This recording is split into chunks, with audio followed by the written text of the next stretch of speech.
In the spring of 1873, a lone federal marshal rode through the Choctaw Nation and came across 17 bodies laid out in a flawless circle around a dying campfire.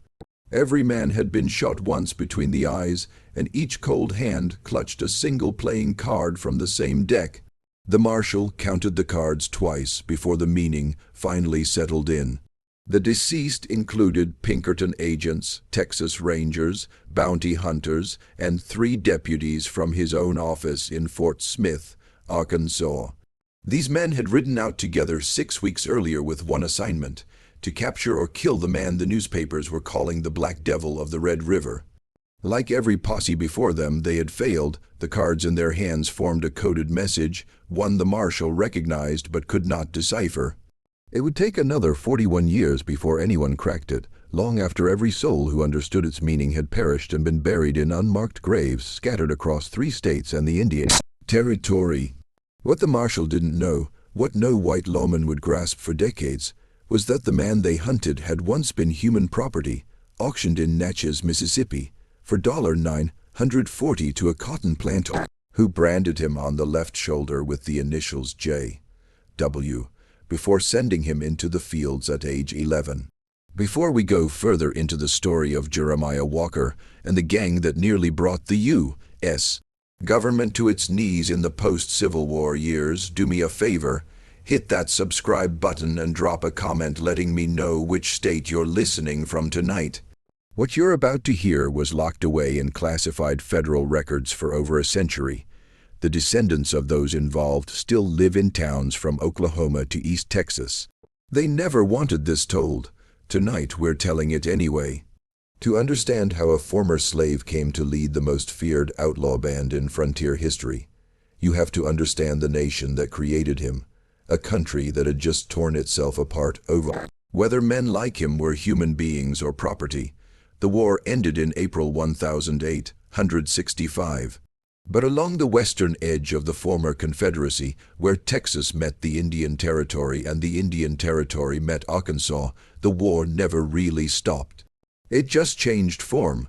The Union Army pulled most of its troops to occupy the Deep South, leaving behind a lawless expanse nearly the size of France, policed by fewer than 200 federal lawmen.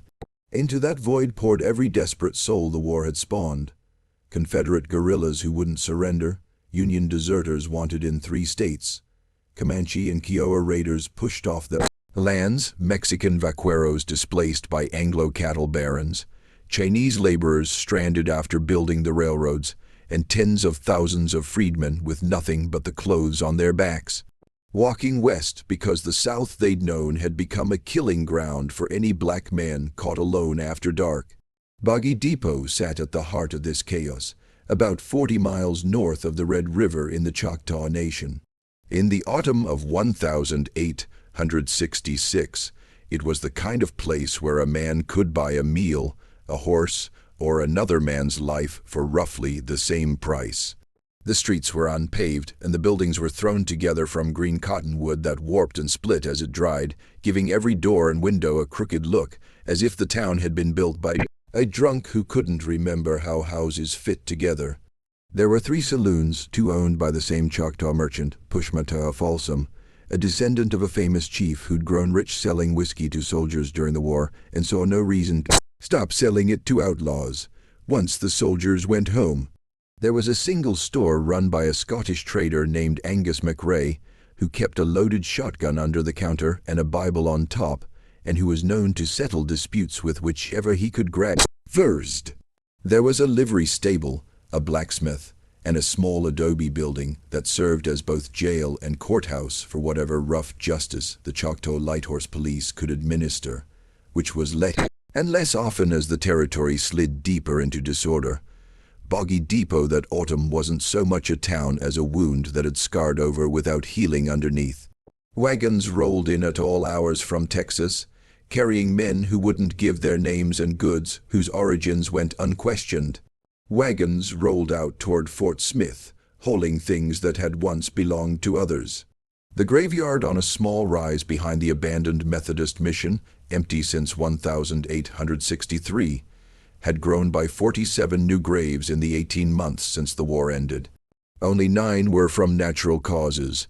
The rest had died, as folks said in that country, of lead poisoning, rope fever, or the kind of accident involving a knife, a back, and a moonless night. The Choctaw Light Horse Police, a small mounted force authorized by treaty to keep order, had ridden through twice in the past year, both times after killings serious enough to embarrass the tribal government in Tuscaloosa. Both times they questioned a few witnesses, found nothing, and rode off, leaving Boggy Depot to settle its own accounts in its own way. The mission still stood at the western edge of town, its roof half collapsed, heavy oak doors hanging open. Inside, the town's children and those of passing strangers played among broken pews and the smashed pulpit, occasionally finding a torn hymn page or a fragment of stained glass someone had thought worth shooting at. The town had a particular smell. Anyone who'd spent time in such places would recognize it. Horse manure, wood smoke, unwashed wool, cheap whiskey. Beneath it all, the faint but persistent scent of old blood soaked into the earth of certain alleys, rain never washing it out. Into this town on a cold November morning in 1866 walked a black man of about 26 foot 2, lean as a coyote, wearing a Union Army cavalry coat with the chevrons of a corporal still stitched to the sleeve, and a wide, brimmed slouch hat pulled low over eyes the color of wet slate. He carried a Spencer repeating carbine across his back, 2 Colt Army revolvers at his hips in a cross-draw rig he'd cut from harness leather, and a Bowie knife in his right boot. He had no horse. He'd walked the last 60 miles from the Texas border through country, where a black man traveling alone was generally considered fair game. He hadn't been bothered. The reasons would become clear to the people of Boggy Depot in the months ahead. His name, he told Angus McRae when he came into the store for salt pork and coffee, was Jeremiah Walker. He'd served 3 years in the 1st Kansas Colored Infantry, fought at Honey Springs, been wounded twice, and mustered out at Fort Leavenworth in 1865 with a discharge paper, a back pay voucher the Army refused to honor, and his former owner's brand still visible on his left shoulder. McRae looked him over once, saw the way Walker stood with his back to the corner and his eyes on the door, recognized the look of a man who'd long ago decided he'd never be taken alive, and counted out the goods without comment. He even threw in a small bag of dried apples. Years later, when McRae was old and most of the people in this story were dead, he told a journalist from St. Louis that he'd known from the moment Walker walked in that the country was about to change, though he had no idea how much. The pieces of Walker's early life, recovered largely through the patient work of black historians at Howard University in the 1930s and 40s, paint a picture of a childhood designed to break a human being, and yet somehow, through some combination of accident and ferocious will, producing the opposite. He was born in 1846 on a cotton plantation in Adams County, Mississippi, the property of a planter named Josiah Whittington, who owned roughly 200 enslaved people and ran his operation on what he called scientific principles, meaning he'd read the agricultural journals of the day and concluded that productivity could be maximized by breaking families apart and selling children when they reached working age, on the theory that workers without family ties were less likely to escape and more focused on their tasks. Walker's mother, whose name in the plantation ledgers was given only as Hannah, was sold south to Louisiana when Jeremiah was 9. He never saw her again. His father, whose identity Walker never knew with certainty, was probably a free black blacksmith from Natchez who'd been allowed brief, tightly controlled visits and who disappeared from local records in 1853, possibly murdered, possibly fled. At 11, Walker was sold to a cotton planter in northern Louisiana, the man whose initials would be burned into his shoulder, who treated him with a casual brutality that was, by the standards of time, neither unusual nor noteworthy. Walker escaped at 15 in 1861 during the chaos of the early war, making his way north through the Mississippi swamps to Union lines, where he was eventually directed to a recruiting station in Kansas enlisting black soldiers for what would become the first Kansas Colored Infantry. He served with distinction for 3 years. He learned to read in the regimental school, taught by a Quaker chaplain from Pennsylvania, who would later remember him in a published memoir as the most quietly intelligent young man he'd ever encountered, with a memory that retained everything and an instinct for tactics that would have made him a senior officer in any army that allowed black men to wear officers' insignia. The Union Army did not allow this. Walker was discharged a corporal, having been recommended for promotion to sergeant 3 times, and denied each time on grounds that the regulations of the period prohibited. What happened over the next 18 months in the territory between the Red River and the Canadian River is documented in fragments, in the records of the Choctaw Light Horse, in the dispatches of federal marshals at Fort Smith, in the private correspondence of Texas cattlemen, and in the oral histories that black families in eastern Oklahoma still tell their children, though now quietly. Because the descendants of those who hunted Jeremiah Walker still live in those same counties, and old grudges in that country have a way of outliving the men who first conceived them. By the spring of 1868, Walker had assembled around him a band so improbable in its composition that federal authorities at first refused to believe the reports. There were 7 black freedmen, all former Union soldiers like Walker, including a Tennessee man named Cates Pettigrew, who'd been a regimental scout and could read sign on Bear Rock. There were 4 Comanche warriors led by a man called Tabenanica, whose name meant Sound of the Sun, who'd lost his entire family to a Texas Ranger raid in 1864 and saw the new alliance as a continuation of his war against white settlers by other means. There were 3 Mexican brothers from the Nueces Strip, Ignacio Ramon and Severino Quintanilla, whose father had been hanged by Anglo vigilantes during the so-called Cart War, and who brought with them the brutal efficiency of borderland feuds. There were 2 white men, both Confederate guerrillas who'd ridden with William Quantrill and had no place left in the post-war world, a Missourian named Ellis Totham, and a Kentuckian named Calvin H. Holton. There was an old Choctaw freedman named Solomon Beams, who'd been the slave of a Choctaw planter before the war and now served the band as cook, scout, and unofficial diplomat with the 5 civilized tribes. And there was a woman, which the federal records found particularly difficult to accept. A black woman of perhaps 25 named Delia Ransom, who'd escaped a Louisiana plantation at 15 and spent the war years as a laundress for a Union cavalry regiment, where she'd learned to handle a pistol with both hands and read maps with the quick instinct of a born tactician. She rode with the band as an equal, planned several of its most successful raids, and was, according to the only surviving photograph of her, a woman of striking and severe beauty, with high cheekbones and eyes that seemed focused on something 100 yards beyond whatever was actually in front of her. The gang didn't steal cattle, which is what made them dangerous. Cattle thieves were a known quantity, easily organized against, easily hunted by cattlemen's associations and the newly formed stock detective agencies. What Jeremiah Walker's band stole was money, in quantities no frontier outlaw had previously imagined possible. Their first major operation in April 1868 was the robbery of a payroll wagon belonging to the Atlantic and Pacific Railroad, which was trying to push its line west across the Indian Territory. The wagon carried $28,000 in Union greenbacks intended for the railroad's construction crews. It was guarded by 12 armed men, including 4 Pinkerton agents brought in specifically because the railroad anticipated trouble.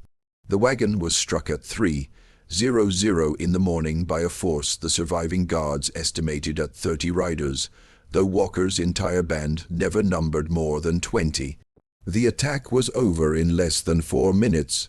3 guards were killed, including 2 Pinkertons. The rest were stripped of their weapons and tied to trees.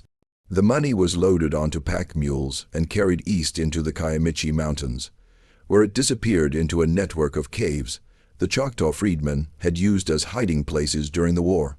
None of it was ever recovered, The surviving guards, when they were finally able to give coherent statements at Fort Smith, spoke of an attack that didn't feel like an attack at all.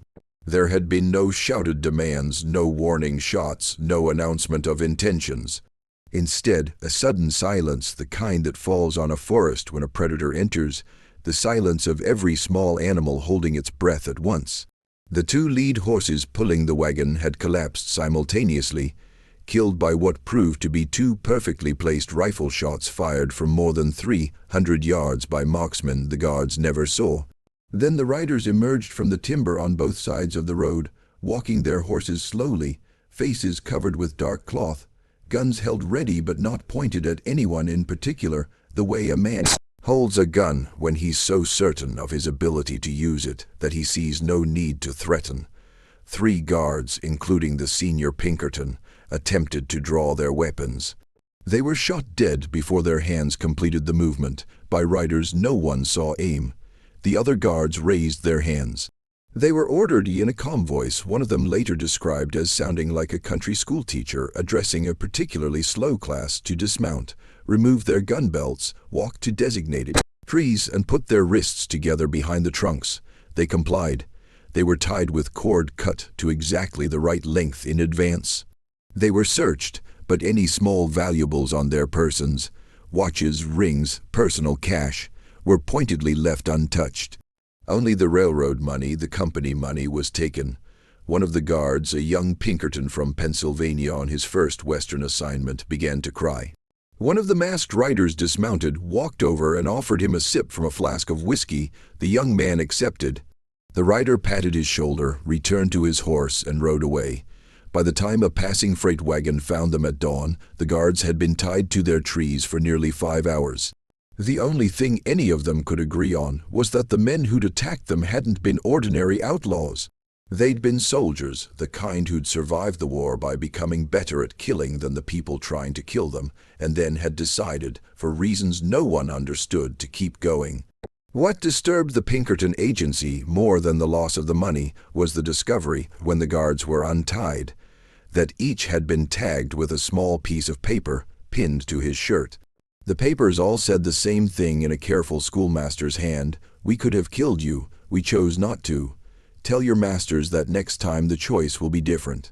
The Pinkerton agency didn't know what to do with this. The agency had been founded 20 years earlier by a Scottish abolitionist named Alan Pinkerton, who'd run safe houses on the Underground Railroad and who, in his younger days, would probably have understood what Jeremiah Walker was doing better than any man alive. But by 1868, Pinkerton had become the chief private police force of the American railroads and Eastern banking interests, and his agents in the field were instructed to treat Walker's band as a simple criminal conspiracy and bring in its members alive if possible, dead if not. The agency assigned its best man, a former Chicago detective named Patrick Donovan, to coordinate the hunt. Donovan was a hard man, an Irish immigrant who'd risen through the agency by being smarter and more ruthless than the men around him. He understood from the beginning that this wouldn't be an ordinary chase. He arrived at Fort Smith in May 1868, sat down with the federal marshal there, a former Union general named James Fagan, and asked a single question: how does a man hide 20 riders, 4 of them Comanche, in country where every cattleman, every settler, every passing teamster will report a strange face within a day? Fagan didn't have an answer, neither did Donovan. The answer, when it finally became apparent 2 years later, would shock the federal government into a level of secrecy that kept the truth out of the newspapers for the rest of the century. The answer was that Jeremiah Walker wasn't hiding. He was being protected by a network of people across 3 states and the Indian Territory who had decided, each in their own way and for their own reasons, that whatever Jeremiah Walker was doing was something that needed to be done. The first hint of this network came in the summer of 1868, when a Pinkerton informant in the Choctaw town of Dokesville reported that wagons of supplies had been moving in and out of the Kiamichi Mountains for months with the apparent knowledge and cooperation of the Choctaw Light Horse Police, who were turning a deliberate blind eye. Donovan investigated, found the informant murdered 3 days after he'd filed his report. His body was left in the middle of the main street of Dokesville with a single playing card pinned to his chest, the King of Spades. No one in Dokesville had seen anything. No one knew anything. When Donovan threatened to bring in federal troops, the Choctaw chief, a man named Alan Wright, a graduate of Union College who'd once translated the Bible into Choctaw, looked at him with patient contempt of a man who'd been dealing with white officials his entire life, and said only that the Choctaw Nation was a sovereign government under the treaties of 1866, that federal troops could not enter without Choctaw consent, and that consent would not be given. The implication was clear.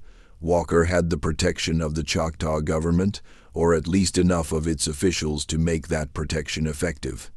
Donovan returned to Fort Smith and sent a long telegram to Pinkerton headquarters in Chicago. The response from Alan Pinkerton himself, a copy of which survives in the agency's archives, was one of the strangest documents in American law enforcement history. It instructed Donovan to proceed with the investigation, but to use particular discretion in any actions that might bring the matter to public attention.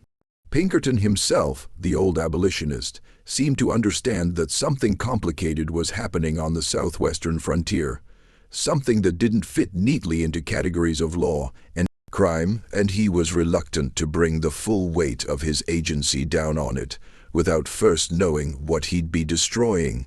If you're still listening, and I hope you'll take a moment right now to hit that like button, because the algorithm only shows this kind of buried American history to people who actively engage with it. The families who have spent 150 years trying to keep this story buried have done a very effective job. Every like, every comment, every share helps another person discover what really happened in the territory after the Civil War. And if you have a theory about what was really going on in the Kiamichi Mountains, leave it in the comments, because what we're about to discover is that the truth was stranger and darker than even Patrick Donovan was prepared to imagine. In the autumn of 1868, Walker's band struck again, this time hitting a stagecoach carrying gold from the Choctaw Nation's annuity payment, money the federal government owed the tribe under the Treaty of 1866, and had finally agreed to pay in coin rather than the depreciated paper currency the tribes had learned to refuse. The coach carried $19,000 in gold double eagles. It was guarded by a detachment of the 6th United States Cavalry. The cavalry detachment was wiped out, 8 troopers killed in a single volley from rifles fired from positions on both sides of the road, and the gold was taken. But this wasn't what made the robbery famous. What made it famous was what Walker did next. Within 2 weeks, every Choctaw freedman family in the eastern half of the Choctaw Nation had received, by means no investigation could ever quite trace, a small leather pouch containing exactly $20 in gold double eagles. There were nearly 700 such families in the affected area. The math worked out almost exactly to the amount stolen, with a small remainder the freedmen insisted had been used to buy schoolbooks for the children. The federal investigators who interviewed these families found, to their fury, that none of the recipients would say a word about who'd brought the gold or how it had arrived. The pouches simply appeared on doorsteps in the night with no note, no explanation. When pressed, the freedmen said only that the Lord worked in mysterious ways, and looked at the federal agents with expressions that combined politeness, patience, and a deep and ancient amusement the agents found impossible to penetrate. Patrick Donovan understood when he read the reports exactly what had happened. Walker wasn't a thief. He wasn't even, in the conventional sense, an outlaw. He was a redistributor, an inverted Robin Hood operating in a post-war landscape where the federal government had failed in its most basic obligations to the people it had freed, and where railroads and cattle barons were busily seizing every acre and every dollar before anyone could organize effective resistance. Walker was the resistance. By the spring of 1869, the band had carried out at least 11 major operations, including the robbery of 2 more railroad payrolls, the looting of a Wells Fargo Express office in Texarkana, Interception of a herd of Texas cattle being driven north to Kansas by a syndicate of speculators who'd cheated Comanche families out of their treaty grazing rights, and a daring raid on the bank of Sherman, Texas, which had foreclosed on dozens of small farms owned by freedmen and Mexican families during the Panic of 1867. The bank's vault was emptied of $41,000. The bank's records, including foreclosure files, were burned in the street. Within a month, deeds to the foreclosed properties began appearing in the mail of the dispossessed families, accompanied by notarized statements indicating that the bank had reconsidered its position and was returning the land. The notary stamps were forged, but the deeds themselves were genuine. They'd been removed from the bank's vault during the robbery, and someone with extensive legal knowledge had transferred them properly through the county recorder's office using a clerk who'd been bribed, blackmailed, or otherwise persuaded to cooperate. The federal authorities tried to challenge the deeds in court. The court, presided over by a judge appointed during Reconstruction and sympathetic to the freedmen, ruled that the transfers were legal on their face and that the federal government had no standing to contest them. The dispossessed families kept their land. The bank, ruined by the loss and the publicity, closed its doors within 6 months. Patrick Donovan, reading the reports in his Fort Smith office, began to develop what he later described in a private letter to his wife as a peculiar admiration for his quarry, an admiration he found morally troubling and professionally dangerous. He wrote that he'd begun to understand why Walker had become a folk hero in the territory, why the songs about him sung by black families in the Cotton Bottoms had begun to spread to cattle camp and railroad work crews, why even some white settlers, particularly small farmers and Confederate veterans ruined by the war, were starting to view Walker not as an outlaw, but as a man taking back some small fraction of what had been stolen from everyone not rich enough to be on the winning side of the new American economy. Donovan understood all of this, and he also understood that his job was to capture or kill Jeremiah Walker, and that his job was not negotiable. In the summer of 1869, Donovan made his first serious attempt. He assembled a force of 40 men, including 20 Pinkerton agents, 12 Texas Rangers under the command of a notorious captain named Leander McNelly, and 8 federal marshals from Fort Smith.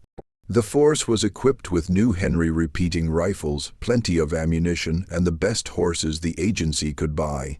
They'd received intelligence from an informant, a freedman named Cyrus Burdett, who'd briefly ridden with Walker's band and been turned by the offer of a federal pardon and $1,000 in cash. That Walker's main camp was in a hidden valley in the Kiamichi Mountains called by the Choctaw the Valley of the Whispering Pines.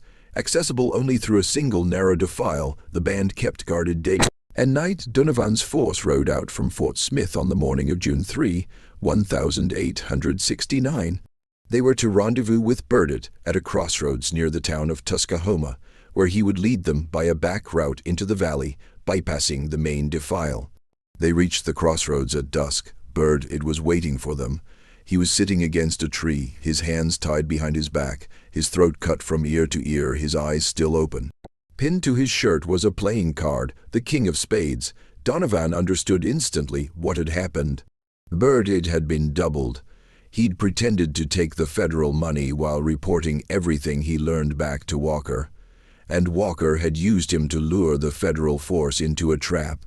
Donovan ordered his men to spread into a defensive perimeter and prepare for an attack. The attack came at moonrise. The moon that night was 3/4 full, rising late and bright through the pine tops. The men who survived what happened next would never afterward be able to sit comfortably in a dark forest, hear the sound of horses' hooves on pine needles, or smell wood smoke on a summer night, without feeling the hair on their arms stand up. It came from every direction at once, from positions the band had clearly prepared days in advance, with crossfires that pinned the federal force in a small clearing surrounded by dense timber. The first volley killed 6 men in the space of a single breath, men who'd been standing or kneeling in positions they'd imagined offered some protection, but that had in fact been chosen for them by the marksmen in the trees, who'd used the federal forces' own defensive instincts to guide them into the kill zone. The return fire was wild. The federal men fired at muzzle flashes that seemed to come from everywhere and nowhere, that moved between shots, that never came twice from the same position.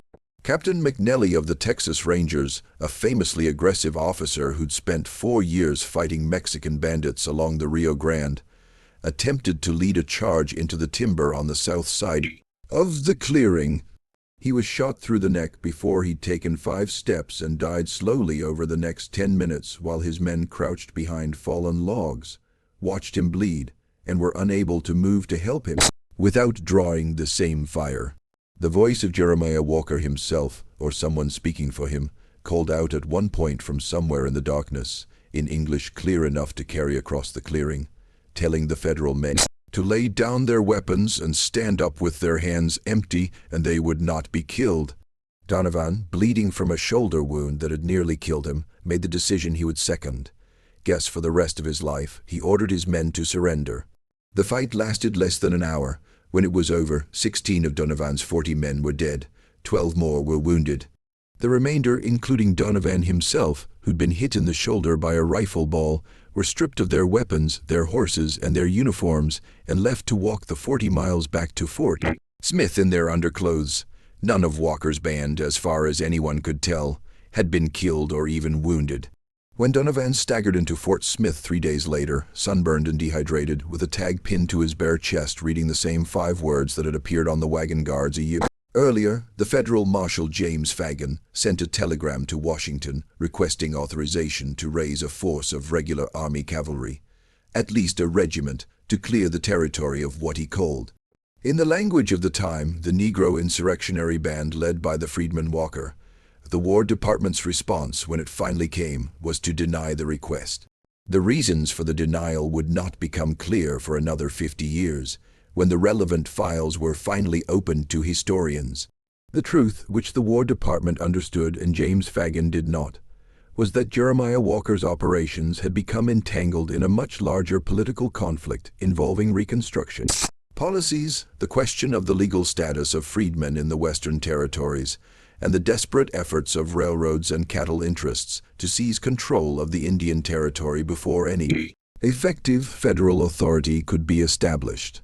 To send a regiment of cavalry into the territory to hunt down a band that included Comanche warriors and was protected by the Choctaw government would, the War Department feared, trigger exactly the kind of larger Indian war General Sherman was trying to avoid.